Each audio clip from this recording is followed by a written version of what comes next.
በወር አበባ ወቅት እርግዝና ሊከሰት ይችላል ወይ የሚለው ጥያቄ የተለመደ ነው። ምንም እንኳ በወር አበባ ወቅት እርግዝና የመፈጠር እድል እጅግ ያነሰ ቢሆንም ዜሮ በሚባል ደረጃ ግን አይደለም።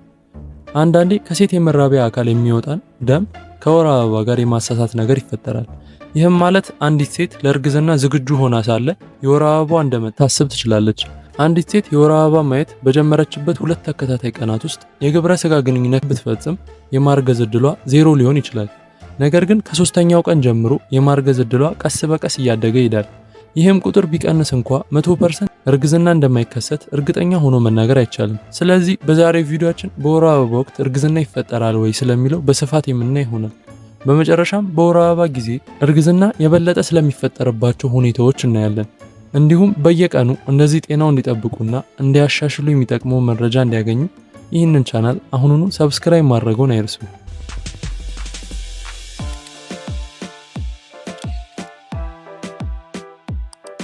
የወር አበባ ዑደትን መረዳት። የወር አበባ ዑደት በተለያዩ ደረጃዎች የተከፈለ ነው። የወር አበባ ዑደት 4 ደረጃዎች አሉት። እነዚህም የወር አበባ፣ ፎሊኩላር ፌዝ፣ እንቁላልና የሉተል ደረጃ ናቸው። የተለመዱት የወር አበባ ችግሮች ከባድ ወይም ህመም የሚያስከትሉ የወር አበባ ጊዜያትና የቅድመ ወሊድ ሲንድሮም ያካትታሉ። በወር አበባ ዑደት ውስጥ አንዲት ሴት የመፀነስ እድሏን መቼ እንደሆነ ማወቅ የእርግዝና እድሏን ይጨምራል። የወር አበባ ዑደት አማካኝ ርዝመት ከ28 እስከ 29 ቀናት ነው። ነገር ግን ይህ በሴቶች መካከልና ከአንድ ዑደት ወደ ሌላው ሊለያይ ይችላል። የወር አበባ ዑደት ርዝማኔ ከወር አበባው የመጀመሪያ ቀን ጀምሮ በሚቀጥለው የወር አበባ ከመጀመሩ በፊት ባለው ቀን ይሰላል። የወር አበባ ዑደት ውስብስብ ነው፣ እንዲሁም የተለያዩ እጢዎች አሉት። እነዚህ እጢዎች በሚያመነጩት ሆርሞኖች ቁጥጥር ስር ናቸው። ሃይፖታላመስ ተብሎ የሚጠራው የአንጎል መዋቅር በአቅራቢያው የሚገኘውን ፒቱይተሪ ግላንድ የተወሰኑ ኬሚካሎች እንዲያመነጭ ያደርጋል። ይህም ኦቫሪዎች የኤስትሮጅን እና ፕሮጀስትሮን የጾታ ሆርሞኖች እንዲያመነጩ ያደርጋል። የወር አበባ ዑደት ባዮፊድባክ ሲስተም ነው። ይህም ማለት እያንዳንዱ መዋቅርና እጢ በሌሎች እንቅስቃሴዎች ይጎዳል። የወር አበባ ዑደት ደረጃዎች። አንደኛ፣ የወር አበባ።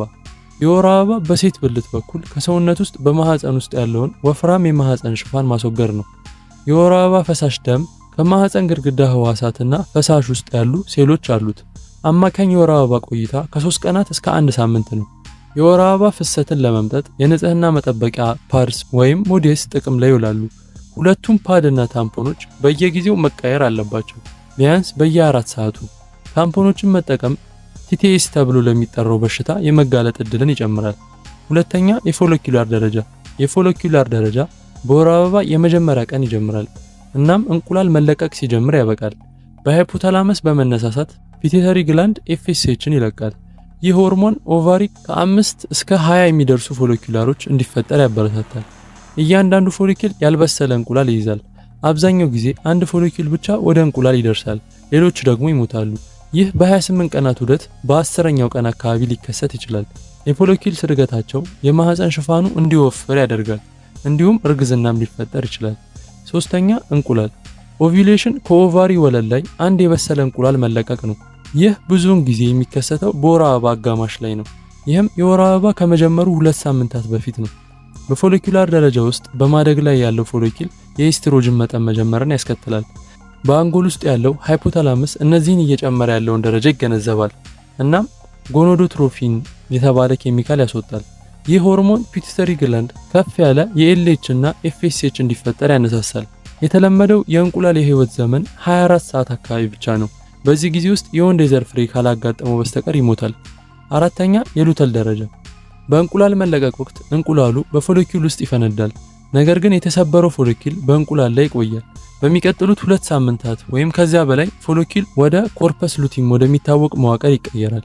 ይህ መዋቅር ፕሮጀስትሮን ከትንሽ ኦስትሮጅን ጋር መለቀቅን ይጀምራል። ይህ የሆርሞኖች ውህድ በማህፀን ውስጥ ያለውን ወፍራም እንቁላል ይይዛል። የዳበረ እንቁላል እስኪጣበቅ ድረስ ይጠብቃል። የተዳቀለ እንቁላል በማህፀን ውስጥ ባለው ሽፋን ውስጥ ከተተከለ ኮርፐስ ሉቲየም ለመጠበቅ አስፈላጊ የሆኑትን ሆርሞኖች ያመነጫል። ኮርፐስ ሉቲየም የማህፀን ውስጥ ወፍራም ሽፋንን ለመጠበቅ የሚያስፈልጉትን ከፍ ያለ ፕሮጀስትሮን ማምረትን ይቀጥላል። እርግዝና ካልተከሰተ ኮርፐስ ሉቲየም ይጠወልጋልና ይሞታል። ብዙውን ጊዜ በ22ኛው ቀን በ28 ቀናት ዑደት ውስጥ ይከሰታል። ይህ የወር አበባ በመባል ይታወቃል። ከዚያም ዑደቱ ይደገማል። አንዳንድ በጣም የተለመዱ የወር አበባ ችግሮች። የቅድመ ወሊድ ሲንድሮም ከወር አበባ በፊት የሆርሞን ክስተቶች በሴቶች ላይ ፈሳሽ ማቆየት፣ ራስ ምታት፣ ድካምና ብስጭትን ጨምሮ የተለያዩ የጎንዮሽ ጉዳቶችን ሊያስከትሉ ይችላሉ። የህክምና አማራጮች የአካል ብቃት እንቅስቃሴንና የአመጋገብ ለውጦችን ያካትታሉ። በወር አበባ ወቅት ማርገዝ እችላለሁ ወይ ለሚለው ጥያቄ አዎ ይቻላል። ነገር ግን እርግዝና የመከሰት ዕድል ዝቅተኛ ሊሆን ይችላል። አንደኛ የስፐርም መቆያ ጊዜ። ስፐርም በሴት መራቢያ አካል ውስጥ እስከ 5 ቀናት በሚመች ሁኔታ ውስጥ ሊኖር ይችላል።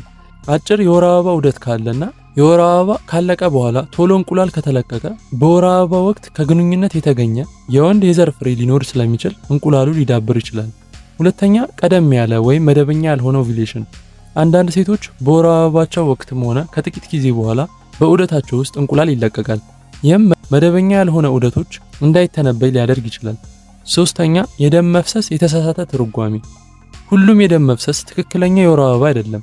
አንዳንድ ጊዜ እንቁላል በሚለቀቅበት ወቅት ወይም በእርግዝና መጀመሪያ ላይ ነጠብጣብ የወር አበባ ሊታይ ይችላል።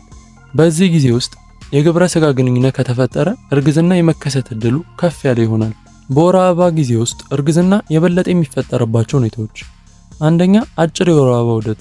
ለምሳሌ የአንዲት ሴት ዑደት ከ21 እስከ 24 ቀናት ባነሰ ጊዜ ውስጥ ከሆነ ኦቪሌሽን በቀን 8 ወይም 9ኛ ቀን ላይ መጀመሪያ ላይ ሊከሰት ይችላል። ይህም በወር አበባ ጊዜ ከግንኙነት የተገኘ የወንድ የዘር ፍሬ ሊኖር ስለሚችል እርግዝና የመከሰት ዕድሉ ከፍ ይላል። ሁለተኛ ረጅም የወር አበባ ዑደት። የደም መፍሰስ ለ7 ቀናት ወይም ከዛ በላይ የሚቆይ ከሆነ በተለይም ኦቪሌሽን ቀደም ብሎ ከተፈጠረ ለምነት ባለው መስኮት ላይ ሊደራረብ ይችላል። ሶስተኛ ያልተለመዱ ዑደቶች። የሆርሞን መዛባት፣ ጭንቀት ወይም የጤና ሁኔታ ያልተጠበቀ እንቁላል እንዲፈጠር ሊያደርግ ይችላል። ይህም አስተማማኝ ወይም ለም መስኮቶችን ለመገመት አስቸጋሪ ያደርገዋል። በወር አበባ ወቅት የመፀነስ ዕድልን የሚጨምሩ ምክንያቶች፣ አንደኛ የዑደት ርዝመት። አጭር ዑደት ያላቸው ሴቶች በወር አበባቸው መጨረሻና በእንቁላል መካከል ያለው ጊዜ ያነሰ ነው። ሁለተኛ የወንድ የዘር ፍሬ የህይወት ዘመን። ጤናማው የወንድ የዘር ፍሬ ለቀናት ሊቆይ ይችላል። ይህም ፍሬያማ የመፀነስ ዕድልን ያሰፋል። ሶስተኛ ቅድመ እንቁላል። እንደ ጭንቀት ወይም የሆርሞን ለውጦች ያሉ ምክንያቶች ቀደም ብሎ እንቁላል እንዲለቀቅ በማድረግ መውለድን ሊያስከትሉ ይችላሉ። ጥንቃቄዎችና አስተያየቶች። የወሊድ መከላከያ መጠቀም። እርግዝና የማይፈልጉ ከሆነ በወር አበባ ጊዜም ቢሆን ሁል ጊዜ አስተማማኝ የእርግዝና መከላከያን ይጠቀሙ። የዑደት ተለዋዋጭነት።